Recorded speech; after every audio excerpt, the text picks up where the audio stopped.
Hi everyone. तो आज हम लोग क्वेश्चंस करेंगे जिसमें हमें बनाना होगा रेगुलर एक्सप्रेशंस। ठीक है, तो क्वेश्चंस कुछ सिंपल सिंपल से रहेंगे। हम सबसे बेसिक से स्टार्ट करेंगे कि हमें सबसे पहले, अगर हमें क्वेश्चन में गिवन हो कि हमें इनपुट अल्फ़ाबेट गिवन है ना।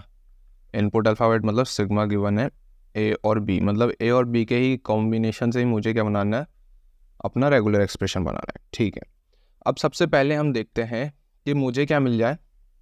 एक ए मिले, एग्जैक्टली 1 ए। ठीक है, इसको लिखने का सही तरीका जो है उसको पहले मैं थोड़ा इस टाइप से लिखता हूँ। क्वेश्चन है एग्जैक्टली 1 ए। ठीक है, उसका मेरे को रेगुलर एक्सप्रेशन बनाना है। एग्जैक्टली 1 ए का मुझे उसका रेगुलर एक्सप्रेशन बनाना है। तो मैं क्या करूँगा, मेरे को सिर्फ ए के चाहिए, और शुरू में मैं कितने नंबर ऑफ बी भी लगा लूँ चलेगा, आखिरी में कितने नंबर ऑफ बी लगा लूँ चलेगा। ठीक है, और ऐसा भी हो सकता है कि मैं शुरू में, मान लो कि इसकी लैंग्वेज क्या बनेगी, इसमें हो सकता है सिर्फ ए हो। ए का मतलब है कि शुरू में कुछ भी नहीं आ रहा, आखिरी में भी कुछ नहीं आ रहा। तो मुझे ऐसा भी पॉसिबिलिटी चाहिए कि यहाँ पे चाहे बी आए चाहे ना आए मुझे चलेगा, मतलब मुझे एप्सिलॉन भी चल जाएगा। तो उस केस में यहाँ पे मेरे को बी स्टार लगाना पड़ेगा। क्या बात समझ में आ रही है? यस भैया। और यहाँ पे भी बी स्टार लगाना पड़ेगा, मतलब यहाँ पे अगर कुछ ना आए, यहाँ पे कुछ ना भी आए, तो अकेला ए तो मेरे को मिल रहा है और वो एग्जैक्टली 1 ए मिल रहा है। ठीक है, तो बाकी क्या हो सकता है, बी ए बी मिल सकता है, बाकी बी ए मिल सकता है, बाकी ए भी मिल सकता है। तो इस टाइप की लैंग्वेज जनरेट हो जाएगी। तो हमारा जो एग्जैक्टली 1 ए का रेगुलर एक्सप्रेशन है वो क्या है, B star A B star. ठीक है, क्लियर है बात? यस भैया, सिंपल आसान है, बस समझना है। अब मैंने क्या दिया, एग्जैक्टली 1 ए। अब मैं बता रहा हूँ एग्जैक्टली 1 ए तो ठीक है, उसकी जगह पूछ ले एग्जैक्टली 2 ए, क्या बना लोगे? हाँ भैया बना लेंगे। मैं शुरू में कुछ भी लगा लूँ, बी की कोई भी पॉसिबिलिटी कॉम्बिनेशन, तो उसका रेगुलर एक्सप्रेशन ये बनेगा। रेगुलर एक्सप्रेशन लिख रहा हूँ मैं, शुरू में बी कुछ भी आ जाए, एग्जैक्टली 2 ए आने चाहिए, और आखिरी में भी बी के कोई भी पॉसिबल कॉम्बिनेशन आ जाए, मेरे को चलेगा। मेरे को बस एग्जैक्टली 2 ए चाहिए। ठीक है, तो मैं इस तरीके से लिख सकता हूँ। तीसरा सिंपल सा सवाल क्या है, कंटेनिंग ए ए। अगर मेरे को स्ट्रिंग में 2 ए चाहिए तो मैं कैसे बनाऊंगा? ठीक है, तो अब सुनो, अब ये क्या है कि मेरे को ए का पैटर्न चाहिए। ठीक है, अब हो सकता है यहाँ पे नहीं बताया कि एग्जैक्टली 2 ए ही चाहिए, यहाँ पे हो सकता है कि यार एक ऐसा पैटर्न बन जाए ए बी और ए जिसमें क्या हो, ए साथ आ रहे हैं। बिल्कुल, एक ऐसा पैटर्न बन जाए जिसमें बी ए बी ए ऐसा कुछ बन जाए। तो इसमें भी क्या आ रहे हैं, 2 ए साथ में आ रहे हैं, तो ये पैटर्न है। बट जबकि नंबर ऑफ एज देखो यहाँ पे 4 है, या नंबर ऑफ एज देखो 3 है। यहाँ पे बिल्कुल बात नहीं हुई कि एग्जैक्टली 2 ए, एग्जैक्टली 2 ए का रेगुलर एक्सप्रेशन ये बना पड़ा है। बट मेरे को इस टाइप का पैटर्न चाहिए कि स्ट्रिंग में मेरे को ए साथ में दिखें। तो मैं क्या बनाऊंगा, any possible combination of A and B. तो ए और बी के कोई भी पॉसिबल कॉम्बिनेशन, और साथ में आ जाए ये पैटर्न। ठीक है, और ए और बी के एनी पॉसिबल कॉम्बिनेशन। क्या बात समझ में आ रही है? यस भैया, बात समझ में आ रही है। तो आगे और पीछे कुछ भी है मुझे फ़र्क नहीं पड़ता, मुझे बीच में 2 ए लगातार चाहिए साथ में। तो ये पैटर्न इसको फॉलो करेगा, और ये जो फॉलो करेगा, मान लो सपोज़ ये कैसा होगा, मैं एग्जांपल लेके बताता हूँ। सपोज़ यहाँ पे क्या सिनेरियो बैठ सकता है कि हम जो स्टार्टिंग में लिख रहे हैं A/B का स्टार, अगर मान लो इसमें ए आ गया और बीच में जो पैटर्न है वो ए का पैटर्न है, और लास्ट में भी आ गया ए, तो भी मैं एक्सेप्ट करूँगा। शुरू में ए आ गया, बीच में ए का पैटर्न है, लास्ट में आ गया बी, तो भी ये एक्सेप्ट हो जाएगा। ए आ गया, बीच में ए का पैटर्न आ गया, और यहाँ पे आ गया बी, अगला बी, बिल्कुल एक्सेप्ट हो जाएगा। यहाँ पे बी आ सकता है, बिल्कुल आ सकता है। तो ये सारी चीज़ों पे ये एक्सेप्ट कर लेगा। क्या पॉइंट समझ में आया? हाँ भैया समझ में आ गया। तो आसान है, यस भैया आसान है। तो यही मेरा रेगुलर एक्सप्रेशन हो जाएगा इस केस के लिए।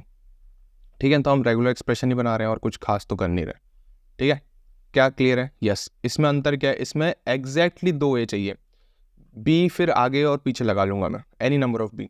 बट यहाँ पे क्या है, यहाँ पे बिल्कुल एग्जैक्टली ए नहीं कहा, तो यहाँ पे मेरे को ए भी इंक्लूड करना पड़ेगा। और इसको आप एक और तरीके से लिख सकते हो, ये जो स्लैश लिखा है इसका मतलब है यूनियन। इसका मतलब क्या है, यूनियन। चाहे आप ए लिखो चाहे बी लिखो, उसके any possible combination with this pattern, और उसके बाद में आप लिख दो ए और बी के एनी पॉसिबल कॉम्बिनेशन। तो यही चीज़, सेम यही चीज़ कहेगी। आप चाहे उसको ये लिख लो, आप चाहे उसका रेगुलर एक्सप्रेशन ये बना के लिख लो, एक ही बात है। A/B को आप बिल्कुल लिख सकते हो A यूनियन B, ठीक है। और यहाँ पे एस्ट्रिक था तो आपको बिल्कुल एस्ट्रिक यहाँ पे लगा सकते हो, ठीक है। तो यहाँ पे भी आप वही A+B का एस्ट्रिक, यहाँ पे भी A+B का एस्ट्रिक और बीच में जो भी पैटर्न है वो, ठीक है। तो अब हमने ये चीज़ सीख ली कि /B लिखना और यूनियन A+B लिखना एक ही बात है, ठीक है भैया। ये हमने एक क्वेश्चन कर लिया। अब हम अगला सवाल करके देखते हैं। मेरे को चाहिए कि A और B के एनी स्ट्रिंग ओवर AB। तो मैं क्या बनाऊंगा, मेरे को क्वेश्चन गिवन है एनी स्ट्रिंग ओवर मेरा जो भी अल्फ़ाबेट है AB, ठीक है। एनी स्ट्रिंग कुछ भी, खाली भी चलेगी, एप्सिलॉन भी चलेगा, मुझे A अकेला चलेगा, B अकेला चलेगा, AB साथ में चलेगा, AA साथ में चलेगा, BA साथ में चलेगा। तो मैं उसके लिए जो रेगुलर एक्सप्रेशन बनाऊंगा वो क्या होगा, सिंपल जो भी मेरा अल्फ़ाबेट है उसका एस्ट्रिक, ठीक है। क्या है, अल्फ़ाबेट का एस्ट्रिक। समझ में आ रही बात? क्योंकि इसका मतलब क्या हुआ, इसका मतलब क्या हुआ कि एस्ट्रिक का मतलब है कि एप्सिलॉन आ गया, ठीक है। सिर्फ अल्फ़ाबेट में A और B के कॉम्बिनेशन है तो सिर्फ A अकेला आ गया, B अकेला आ गया, A और B के कॉम्बिनेशन आ गए, BA के कॉम्बिनेशन आ गए। इस तरीके से ये कहने का मतलब है इस सवाल का, ठीक है। हाँ भाई समझ में आ गया। तो ये पॉइंट हो गया इसका। अब मुझे चाहिए क्या कि A followed by B, A followed by any number of B, ठीक है। मैं यहाँ बना के देखता हूँ। मेरे को चाहिए question A followed by any number of B। तो पहले इसको मैं इरेज करता हूँ, इरेज ऑल, A पहले आ जाए और एनी नंबर ऑफ B है, A followed by any number of B आ जाए। तो मैं उसका रेगुलर एक्सप्रेशन क्या बनाऊंगा, उसका रेगुलर एक्सप्रेशन बड़ा सिंपल है।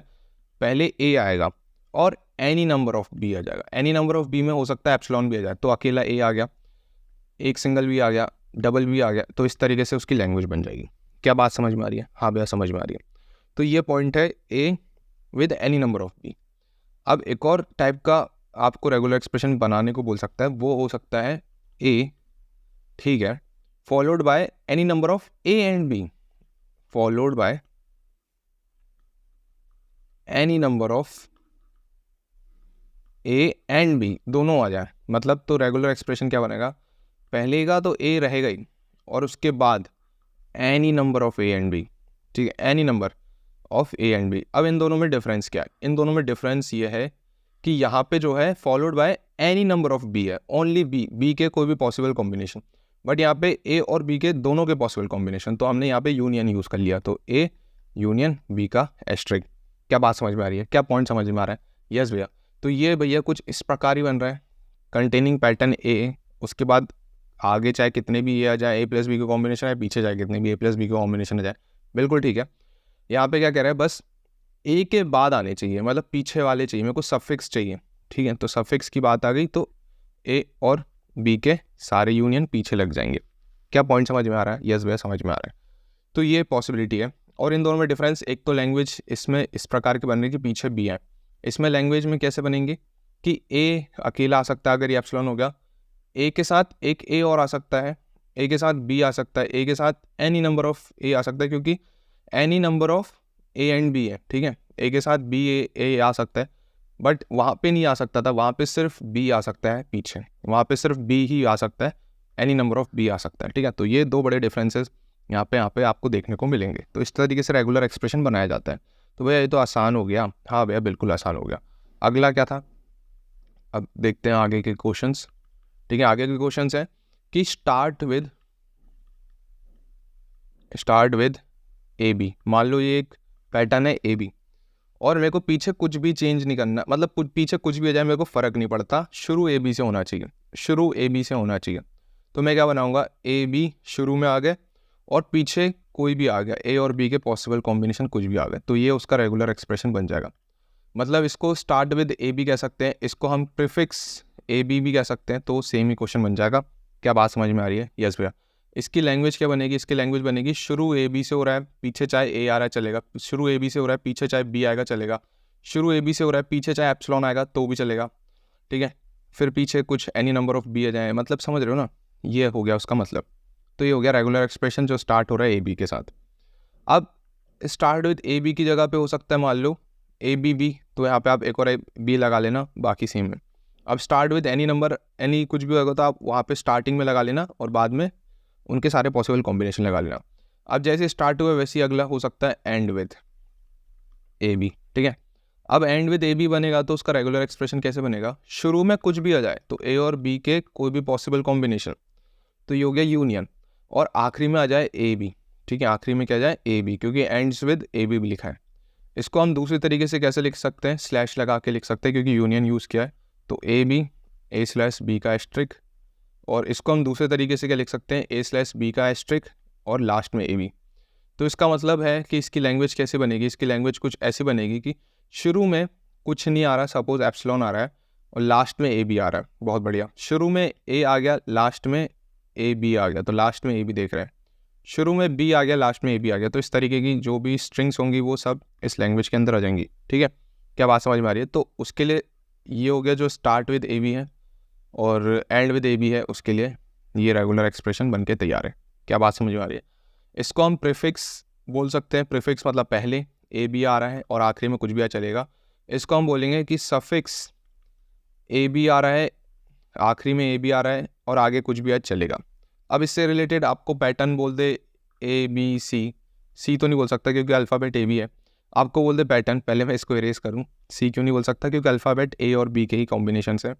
आपको मान लो पैटर्न उसने दे दिया कि A B A, start with A B A, तो आपको कुछ नहीं करना, बस इसकी जगह पे ए बी ए लिख देना है।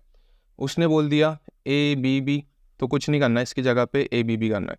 उसने बोल दिया बी ए, तो कुछ नहीं करना, इसकी जगह पे बी ए लिख देना, ठीक है। ऐसे ही इसमें भी वैरायटी दे सकता है, ए बी ए दे सकता है, तो लास्ट में ए बी ए लगा देना, एंड सेम बाकी सारे दे सकता है, ठीक है। तो कुछ नहीं करना, ख़त्म, इतना ही आसान है। हाँ भाई, इतना ही आसान है।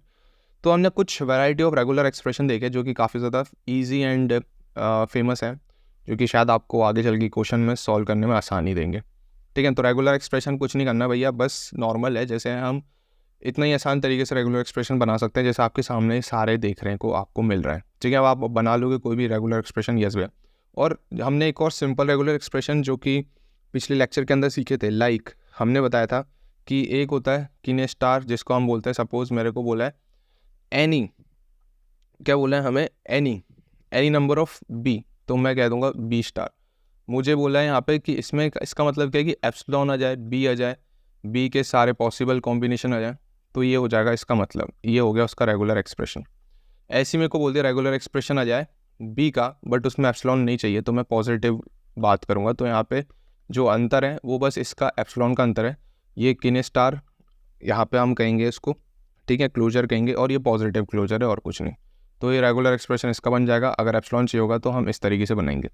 अब बी की जगह सिर्फ ए की बात करें तो मैं ए एस्ट्रिक लिख सकता हूँ और यहाँ पे ए पॉजिटिव लिख सकता हूँ, ठीक है, सिंपल है। तो वहाँ पे क्या होगा, सारे पॉसिबल कॉम्बिनेशन ऑफ ए आ जाएंगे, इंक्लूडिंग अगर एप्सिलॉन चाहिए तो हम ऊपर वाला काम कर लेंगे, ठीक है।